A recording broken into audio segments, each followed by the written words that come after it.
Oh goodness, Mika, are you talking? Did you? What was that? Well, I'm sorry. I'm Bob Baker, DVM. I am a medical director at VCA Bering Boulevard Veterinary Hospital here in Sparks, Nevada.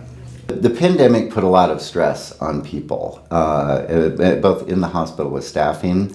There were days when we would have 30 people out of a normal 60 people employee day because they were sick or they were on restriction and couldn't come into the hospital. So there were staffing issues that were variable.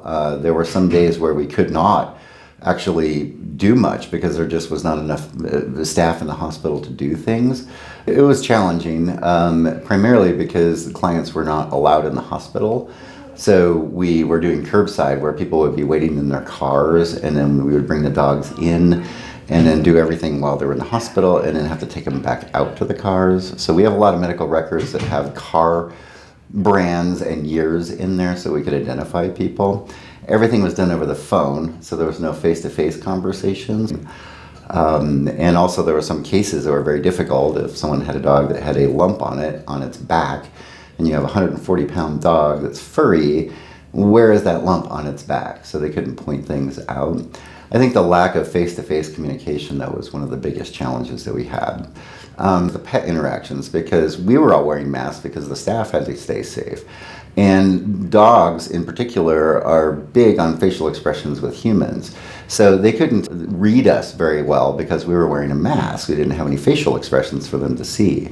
Some dogs actually did better without the clients present, which was interesting. But the primary thing was the communication with people and such. Post-pandemic, one of the biggest issues that we have are what we call COVID dogs, which are dogs that were just not socialized. A lot of people, because they were at home, rescue dogs or purchase dogs, and so they added a pet to their family. Unfortunately, because of the social restrictions that were going on, these dogs did not get out to like dog training or get a lot of socialization. So we see a lot of dogs with some anxiety in the hospital just because they're not used to going outside or being outside of their environment.